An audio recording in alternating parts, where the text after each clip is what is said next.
Welcome to From the Basement Up. I am Michelle Brandress, founder of namebubbles.com. Today's guest is Shelby Kretz. She is the founder of Little Justice Leaders. She is a social entrepreneur, and what she has created is a subscription that comes every month. It is a little box of goodies that teach elementary age students about social justice and inclusivity, and it helps parents teach their children some of the topics in today's society that may be hard to do on their own. I'm excited to introduce Shelby and share her story. Hi, Shelby. Hi. So, Shelby, if you don't mind giving the listeners just a little bit of a background on you and really kind of your heart's in this. So, when did this start for you? Absolutely. So, as you mentioned, I am the founder of Little Justice Leaders, which was created about 4.5 years ago. So, in the middle of 2018. And at the time, I was and still am a PhD student at UCLA studying education. And I was spending a lot of time in schools talking with students, teachers, parents. And that's really where the idea for Little Justice Leaders came from. So, the one thing that when I went in and started reading about you and looking into your background too, this isn't like your first entry into helping other people and the education process. And I wanted to also ask about onegirl.org and when that started, and it looks like you were in college when that started, undergrad. Yeah, so I was an undergrad when I co-founded One Girl, which is a nonprofit organization that serves young women in developing leadership skills. So I co-founded that with two other college women when I was an undergrad at Ohio State and ran that for a while after undergrad. And it was really doing One Girl that inspired me to get into the field of education. And so it was through working with the girls hands-on in after school programs and summer camps that I thought, like, I really want to learn more about the education system. And that's what fueled my desire to go back to get my PhD in education. And so that kind of, led to my journey into the world of education. And I ended up working as a school counselor and then going back to UCLA to work on my PhD. When you were at Ohio State, Mhm. what I guess something in you made you go, let's start this. Let's get this going. Let's get this nonprofit going. How did that come about? Was it part of a class or was it just something that you were driven to do? So I was in a leadership program called Buckeye Leadership Fellows, and through that program, they offered us the opportunity to do any project. There was absolutely no limit or scope to what we could do, and that they would provide support and potentially funding. So I was speaking with two other girls in the program. One of them grew up in India, one of them grew up in Kenya, and I grew up in the United States. And we just got into a really deep conversation about what it was like growing up as women in different parts of the world. And a lot was different about our experiences, obviously, coming from those different backgrounds, but a lot was similar. And we talked about, kind of the challenges, and the opportunities of being women in the world at that particular, point in time, and what it was like growing up and now being in college. And all of that kind of spiraled into, what, we, have a lot of opportunity now to help young women. So what if we created some kind of program? We started looking into what was available for girls in our area, and we found that a lot of the programs that were labeled as leadership programs were kind of uh, more like personal development programs. They focused on things like anti-bullying, body image. All of those things are great, but we didn't necessarily think they were leadership skills. We wanted to teach things like public thinking, problem solving, critical thinking, so that girls could really, rise in whatever future career that they wanted. And so that was kind of how it all snowballed into, well, let's do this. And we started reaching out, and there was a ton of need. And so we decided to turn it into a nonprofit. So, and just so the listeners know, I looked at the nonprofit and it's doing so well. I mean, you started this and it's grown. It seems like it's pretty big now. Yeah, so actually, I think we're on almost to year 10. We started it in 2013. So we're coming up on the 10-year anniversary, and they are doing great. I was super involved with it for the first probably 5 to 6 years. And since then, an incredible board of directors and community of volunteers have taken over and just ran with it. And they are doing incredible work. So I'm super humbled and honored that I was part of, getting that going myself and my co-founders. And, to see that it's still going is really inspiring. Well, congratulations. And Thank you. I'm sure the community is so thankful that it's there. I mean, that must have been, was that kind of your launching point where you're like, I can do this, I can do anything? What was that, like a big confidence builder for you? Absolutely. That was the, experience that made me see that I could start and run a business. I realized, starting and running a nonprofit is a lot like starting and running a business, and coming up with an idea and taking that into fruition and then seeing it happen in the world. It was for sure a huge confidence boost for me. There were a lot of moments, of course, where I felt insecure. I felt, like maybe I didn't belong. I was too young. I didn't know what I was doing, but I kind of worked through that. And we, as a team, myself and my co-founders were able to figure everything out, problem solve one step at a time. And each time we were able to kind of work through those barriers that came up, it was more and more like, okay, I can handle this. Anything that comes up, we can handle it. So there were so many moments like that where it was like, all right, this is the next challenge. Now we have to figure out how to make this work so that we can keep on moving. Good for you. When you moved to UCLA or went to UCLA, had you already started the Little Justice Leaders? No. So I started Little Justice Leaders when I was in my second year Okay. of the program. So it was my second year of the program. So I'm finishing up my seventh year now, and I'll be graduating this year. Well, congratulations. That's exciting. Thank you. So you Thank went you. to, you got your PhD and you started a business. So that's a Yeah, lot. it was a hectic time. Definitely. Wow. So, and if you don't mind, I mean, now we kind of have a background and I love all of that information, but now I want to know what started this idea. First, actually, let the listener know what the Little Justice Leaders is, because it's such a brilliant idea. I love it. Thank you. So Little Justice Leaders is an education company that helps parents and teachers break down issues of social justice in ways that are age appropriate and fun for elementary school kids.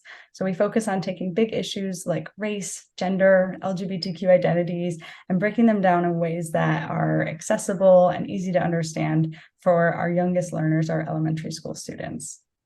My son, he when he was young, he did like the engineering one or the Kiwi Crate or whatever for a couple of years. This is one I definitely would have gotten him, and because it's not that it's just one of those things that I may not even be aware of or thinking of as a parent. And then when you do start thinking about it, you're like, well, how do I educate? I don't know if I know how to do that. So having someone come in with a PhD in this background, providing the information, it's perfect. It's wonderful. And I was curious, this is a monthly subscription. You do have other options though, correct? We do sell like our past inventory as like one-off boxes, but for the most part, it's primarily a monthly subscription. Okay. And I'm just curious. So it's between ages K through sixth grade. And Yes. so when the child's in kindergarten, does the education process kind of grow with them? So when they move into first grade or then second grade, their box that they receive on that particular topic will be more age appropriate. Is that how that works? So originally we started like that, but we've actually transitioned to making the entire thing kind of the same age range. And what we do is give opportunities for parents and teachers to simplify or complexify based on their kids' age. And we do that because one, age is not necessarily a determinant of reading level or ability to comprehend complex issues in the world. It has a lot to do with, is this your first time bringing this up with your kid? Or, have you been talking about it their whole life? So there's a lot of variation in what a kiddo is, ready to take in based on their background and experience. So we found that age wasn't always the best indicator. The second reason is that a lot of parents and teachers have little ones across the grade level, and we never wanted anyone to have to purchase multiple kits to be able to do this work with the kids in their lives. So that was another reason that we decided to consolidate it into one. And then, because they're getting new topics every month is a brand new topic, we assume that everyone's going to be a beginner for this, right? And including the adult who's getting the kit. So we do kind of have to start with square one. And so, yeah, for all those reasons, we've made it just one standardized kit that everyone's going to get each month. Okay, that's so great. I learned so much. So I'm also wondering too, do you notice that new topics keep coming up in our society that you have to add a box for?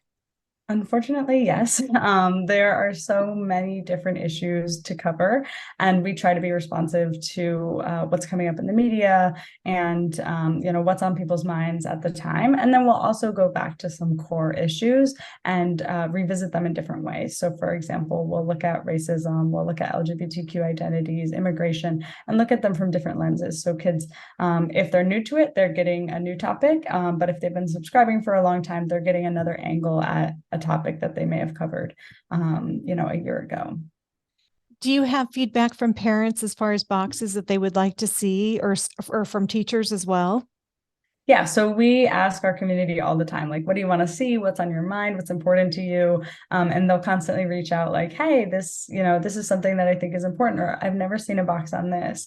The cool thing about our community, they're so engaged and they're so helpful that they'll reach out and be like, hey, I'm actually an expert on this topic, let me help you create a box. And that's always the best experience because they'll co-collaborate with us and help make sure that it's going to be a great kit for all families and educators. I love that. You do have, and this is something because, we do have a fundraiser and all those things too. So there are PTO or PTA parents who are involved with name bubbles. And I'm just sitting here going, wow, you do have school and district pricing as well. And how often does that happen for you? We do. So to be honest, at this point, we haven't really made any effort to approach schools and districts. We've really been kind of building up the community from the ground up. And that's been working for us. Although this year I do want to start to do more reaching out to schools and districts. So up until now, we'll get a handful of schools and a couple of districts each year who will come to us and want to purchase the kits. But starting this year, I would like to do more outreach and try to encourage schools and districts to sign up, because that takes the financial burden off of the educators, which of course is always our goal. Yes. So, and I also wanted to point out to the listeners that you are each month working with a different nonprofit. Is it a different nonprofit each month that kind of correlates with the topic? Yeah, so each month we'll spotlight a nonprofit that's related to the topic that we're covering, and then we'll give back an amount of the proceeds to that nonprofit. And we also work with what we call kit leaders, and those are people who have lived experience with the topic that we're covering. And the kit leaders really guide the content, they guide what they think is most important about this topic, so that we make sure that the content is really coming from the community that we're talking about and educating about, as opposed to us deciding what we think is important on all the topics that we may not be experts on. How often, and I'm just curious, I was just thinking there must be so many people coming forward to offer to speak or to engage, or you must have a line of people in interesting stories that you could just let people know. I noticed that your social media channels, and just to let listeners know, really are fantastic. And people are really engaged on your social media channels. Do you have people going on there and kind of telling their story or letting people know what they've experienced?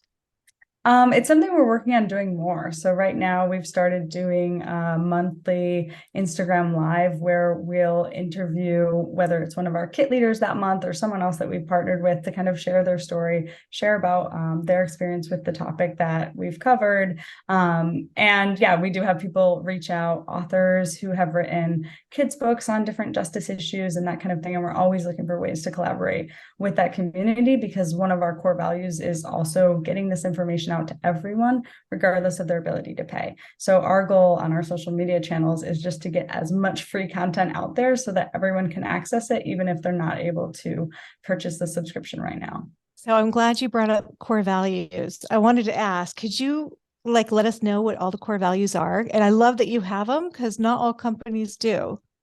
Right.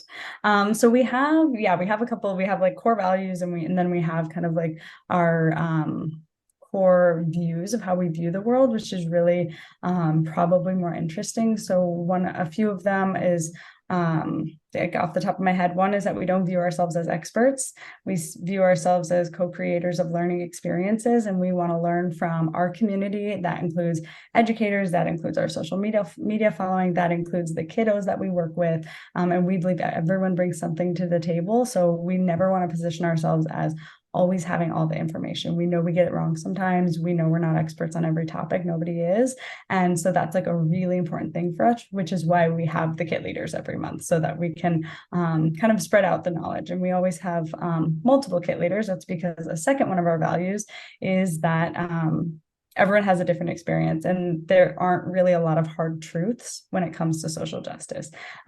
Even, when 5 people have the same experience of discrimination, it's going to be different for each one of them, and they're going to take different lessons from it. And they might view it differently, and that might even be opposing views, even if they're from the same community. So we think about, social justice as fluid and, not having a lot of hard, truths that are non-negotiable. There are, of course, some, but we like to look at the variety of experiences and different viewpoints. A third one is that we seek to uplift those whose voices we're trying to acknowledge. So if we are, again, coming back to having kit leaders, having other people serve as the experts, because we care about, if we're talking about, for example, race or racism, we're going to have people of color leading that box. If we're talking about LGBTQ identities, we're going to have people from the LGBTQ plus community leading that box. That's really important to us. And we also, I guess a fourth one is thinking about where we're funneling our resources. So where are we sourcing our products? Who are we hiring? Where is our money going as a company? And that's really hard as a small business, just because of affordability, and realistically, we are not even close to where we want to be on this one, but it's always a goal to think about how can we get, funnel our resources directly into the hands of BIPOC, LGBTQ, women-owned businesses, authors, entrepreneurs, and artists. So those are kind of a few of them that really start to show what we try to be all about. And it's always a process. We're always learning, evolving. We have a great community that loves to, educate us and help us and push us more and more to be better. And we appreciate that so much. It's great that you said that, because it's baby steps. You have to just keep moving in the right direction, as long as you're going in the right direction. And those big improvements are done together over time. But it's really hard to make those giant shifts all at once. So Absolutely. I hear what you're saying. One thing I did want to ask was the kits themselves. What could parents expect to see in a kit? They might differ, but typically what do you put in there? Yeah. So we actually have kind of 2 separate products, you could say. If you're looking at our one-time boxes from the past, and you'll notice I'll say kits versus boxes, we've transitioned to what we call kits now. And so in the boxes previously, which you can buy as a one-time purchase, you're going to find a kids book, you're going to find a hands-on craft activity, a piece of activist art that goes along with the theme, and then a set of information cards that are going to guide the adult for leading these conversations, give you tips, give you kind of insight and information that you need to feel confident bringing this issue to your child or your students. Those are our boxes. Those are still available on our one-time box page. Our kits now have a lot of the same, but they're not going to have the hands-on activity materials. Instead, they're going to have links to a digital resource center where they're going to get curriculum, lesson plans, and lots of other information to go deeper on the topic. The reason we've made that switch is because we were hearing from a lot of parents like, hey, we actually kind of have a lot of art supplies at home and we don't want to be wasteful. So we'd rather get more information. We'd rather get more options for, activities, lesson plans, curriculum to access rather than, the physical materials to do a craft that might end up wasted. So we've kind of made that shift, but the kits are definitely packed more with even more great content, even more, lesson plans and that kind of thing. But the boxes, some parents will really prefer that because it gives them kind of that one, hands-on craft that they can do with their little one. So those are still available as well. You say on the website, and you're creating a community of these children learning. Are they able to? And I was just curious. I didn't see this, but it could be there. Once these subscriptions go out, the kits go out, is there a way for them to get online and Zoom call to discuss or talk or, get into a forum or anything? So at this moment, we don't have that yet. But it is something we're working on for this year. We're actually creating an entire digital platform that's going to be, a resource hub and center for all of our subscribers to be able to access tons of resources on all different social justice topics from a lot of our past kits and boxes. And it's also going to allow the community to come together in various ways. So through an online forum and then hopefully through some, Zoom meetups, first for the educators and the parents, but eventually maybe also involving the kids. Nice. You put a lot into these boxes. I mean, it sounds like the links and just there's a lot of information there.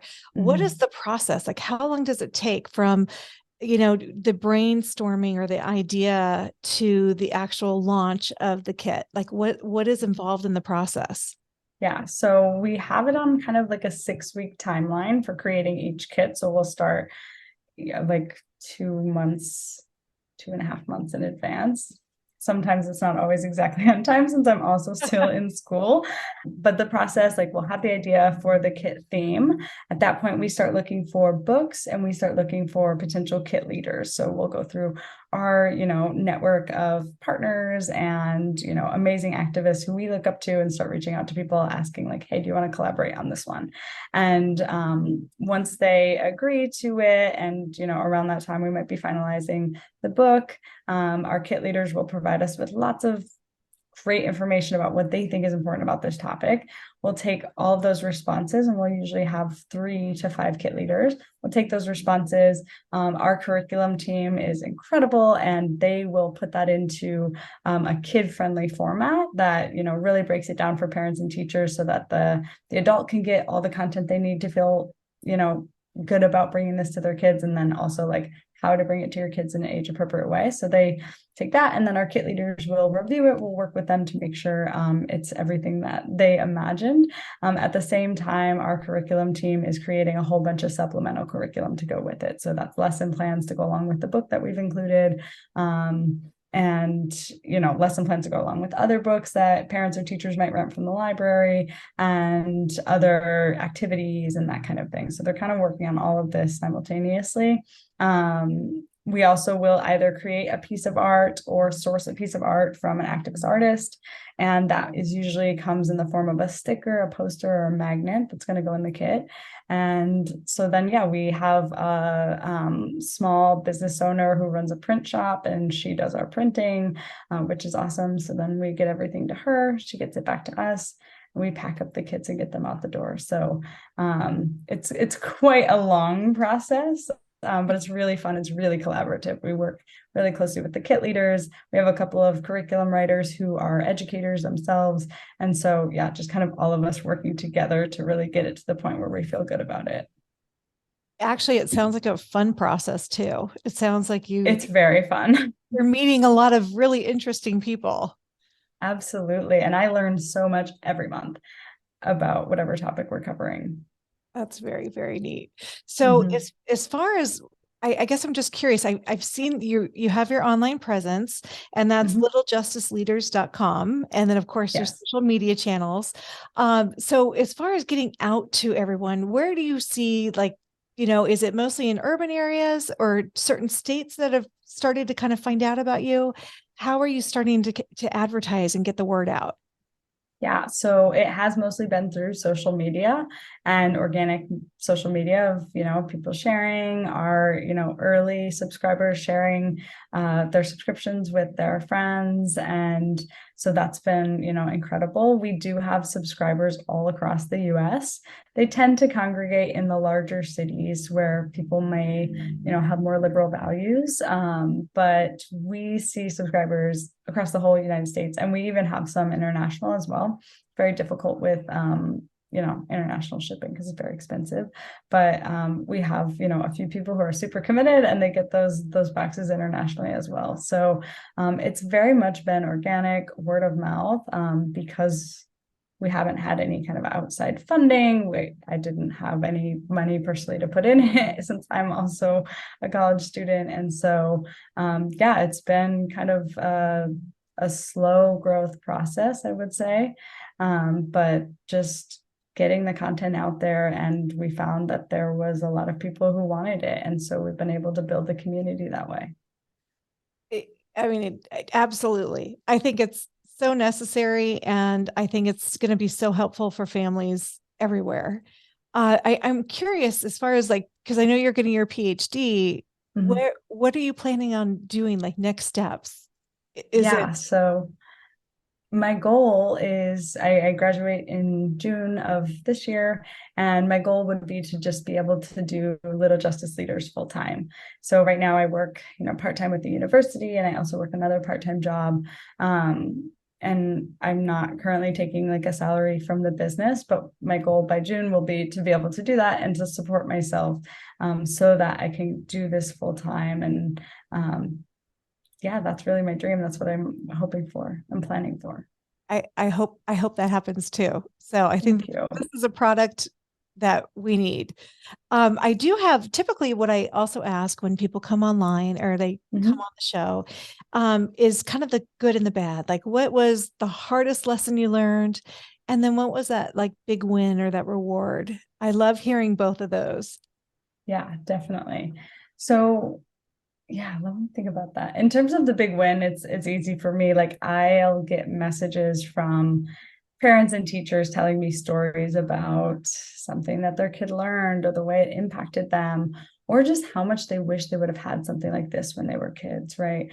Like I'll have members of the LGBTQ plus community reach out to me and say, if I would have had this as a child, like my identity would have been so much more validated, and I would have felt so much, safer, more comfortable, more connected, whatever that is. And I'll get those messages quite often, which, always is really, for me, the most exciting and, proud moment, because it's what I see as the biggest accomplishment is, can we make an impact for young people? Can we make them feel like their identity matters? Can we make them feel valued? And can we make them see how they can become change makers in their community? So when I hear about, a story from someone who says, hey, my kid corrected me on pronoun usage, or something like that, it's always, so heartwarming for me. So that's for sure the biggest one. And, consistently over time is always the moments I'm the happiest. In terms of the challenges, this one's harder because there are so many all the time. I think that's just the reality of starting and running and growing a business. I think some that come to mind anytime, like little things, anytime we mess up an order or something gets, lost in translation, those moments, even though, I have to remind myself, we're a small business, we're still learning, we're figuring this out, our processes aren't perfect. I wish they were, but that hits hard as a business owner when you're really trying to do a good job. And other times, like there have been I mean, thankfully, this has been rare for us because we collaborate with our community so much. But, on occasion, we miss the mark when it comes to issues of social justice. And we'll, for example, one time we spotlighted a nonprofit that, in hindsight, wasn't doing the best work in that particular area. I'm so grateful to our community because they will let us know, and they will let us know kindly. And that is, for me, just the greatest gift. But it always really hurts when I'm like, oh, I sent this out to so many people who, take this information in, and, we were wrong about something. So in those cases, of course, we send an email, we let people know, hey, this might have been a mistake. Here's where we stand instead. Someone educated us about this.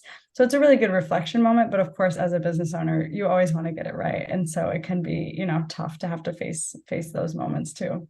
Sure, but the fact that you're transparent and you come forward, parents will appreciate that 100%. So I hope so. It's very important to us to be transparent.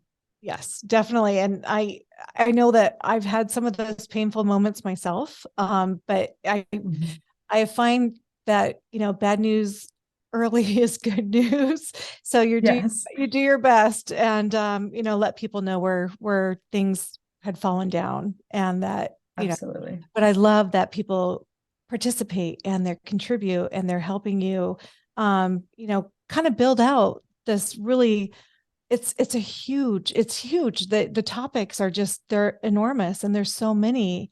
And Right. we're a complex society. I mean, we're big. We're big. Yeah. That's a lot of people. So Mhm. just the fact that the positivity is being put out there, and the kindness, just kindness, just understanding and willing to learn, and all of those things, when kids take those in at an early age, we just become better people. So I think that this is just such a great tool for parents. I love it. We're kind of coming to the end of the interview, and typically what I do, I just want to, did I miss anything? Is there anything you want to let people know? No, I don't think we missed anything. I would strongly encourage people who are thinking about any kind of social enterprise, or, business with a social mission to really just go for it. Because I think there's so much power, there's so much opportunity to make an impact in this space. And we need more people who are, thinking about how to create a business that also helps the world. Oh, I love it, Shelby. Thank you for adding that. Do you have a daily mantra or a saying that you kind of, words that you live by? It's a great question. I actually kind of, will change it often.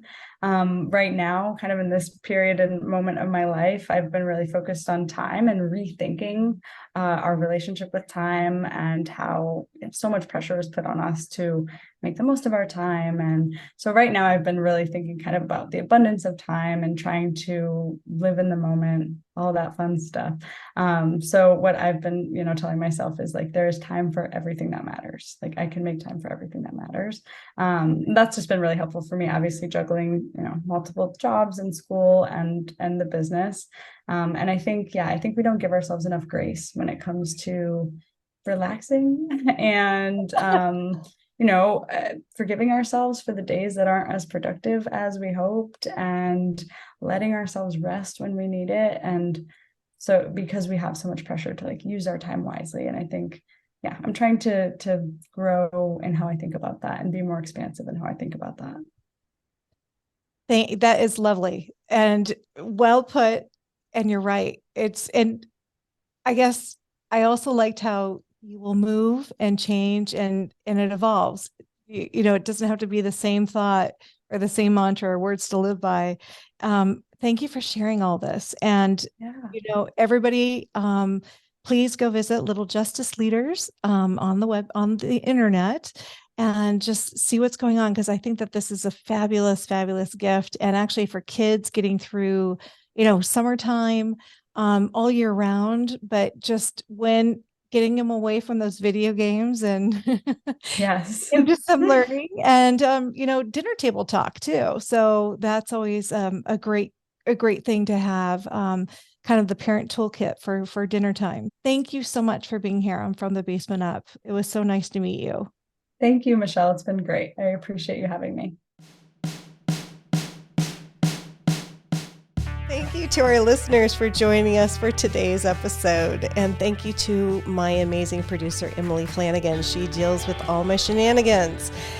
Julia Augustino, thank you for the amazing composition that you have made for the podcast. And listeners, feel free to check us out on our social media channels. Don't forget to give us a 5-star review. And you can also visit us on fromthebasementup.com. Thank you so much.